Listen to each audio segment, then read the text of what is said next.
Started my car weight loss journey. Pound and a half. I thought it was a little bit more, but hey, gotta start somewhere, right? There's my upgrade. Got it for almost nothing, so couldn't beat that. Ought to cool better. Alright, I didn't get anything accomplished on Easter or the day after because it rained that whole day. So let's see what we can get done today. Maybe I can get this motor and transmission out.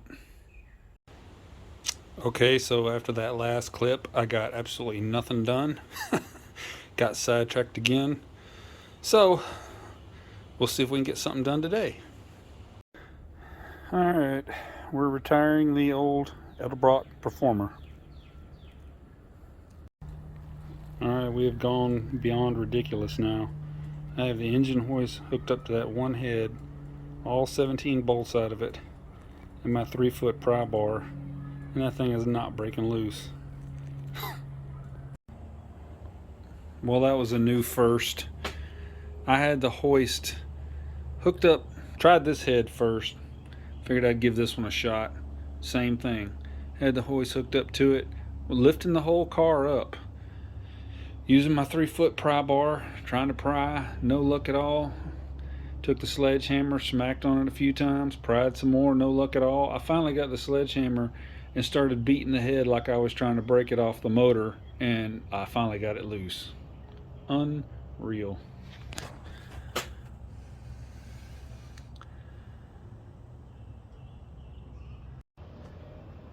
Got it liberated. Got both of them liberated. I had to hook each one up to the engine hoist, beat it with a sledgehammer like I was trying to break it, and then pry them loose. That was crazy. Look at that head gasket. It just tore it completely up when I was taking it off. I mean, these things are seriously stuck. Finally got it out. After a lot of struggle, and after my helper. Thank you. You're welcome. Time to start on everything else. Alright, let's see what we can get accomplished today. Tried to spray off a little bit of the oil. There was such an excess everywhere from all the leaks. Well, I got sidetracked again. Got the inner fender out on that side. Now I gotta get this side out. Gotta get some weight off of it. Make it light. Alright, I got the other side cut out. Unbolted and cut up in little pieces. Thought about saving them both, but I didn't want to have to take the fenders off to take them out, so I cut them up to get them out. Well, I had hoped it was a little bit more, but it was about 22 pounds off the nose of the car, so better than nothing. Alright, we're getting back at it again today. Fixing to try to do something with all this mess. Got this little, isn't it cute? Got the old one off. Alright, we're slowly coming along. I love how the lines come pre-bent, but they never actually fit quite right, and you still got to bend on them some more. Alright, before I go any further running these brake lines where they're supposed to go, I'm going to go ahead and get this installed. This is the exact same one that's on McNugget, so I think I shouldn't have any problem using it or installing it since I've already done it once. And again, thanks to Lamont or William GT for this. Gonna finally put it to use. Alright, we're ending it for today.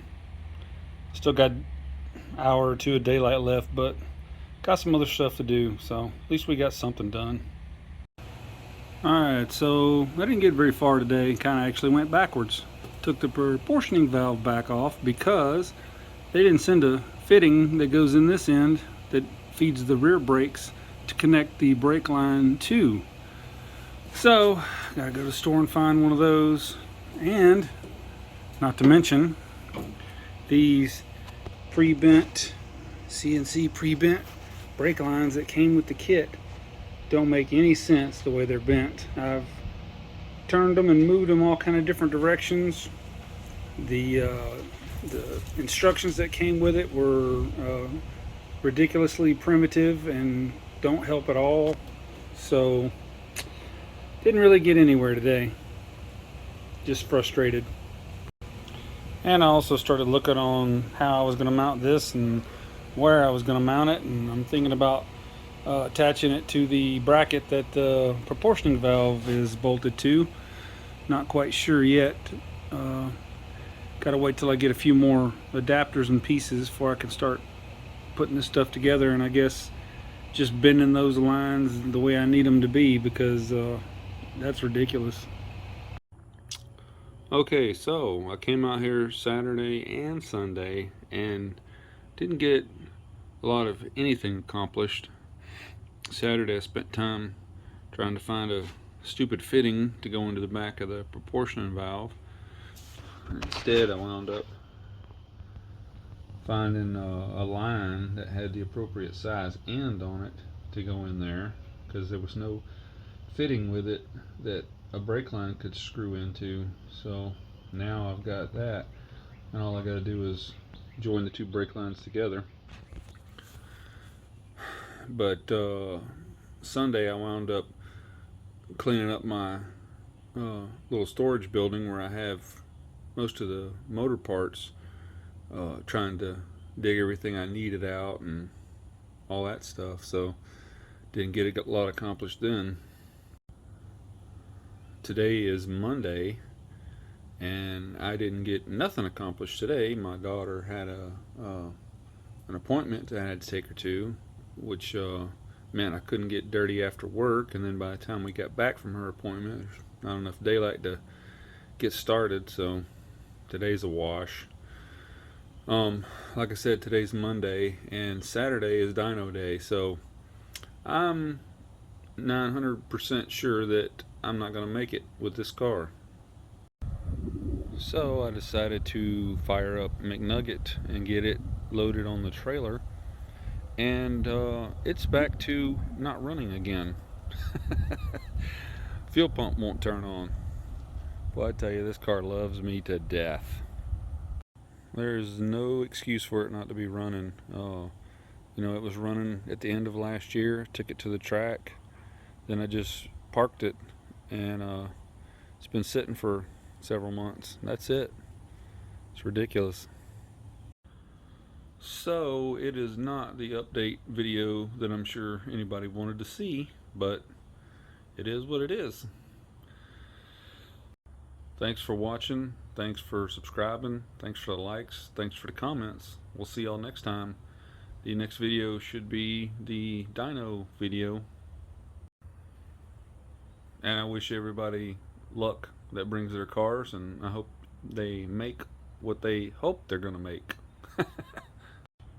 I know Eric already had his LTD up there the last time, but he has since changed heads, and I don't know what else, so it'd be interesting to see what he makes this time. I want to say it made around 306 or 308 or something last time. So, and when I talked to Rodney, I guess yesterday, he didn't sound too hopeful that his Lincoln was going to be done in time for the dyno either, so I'm sure he'll probably be bringing the 86 since he's never dynoed it yet. So we'll see what it makes.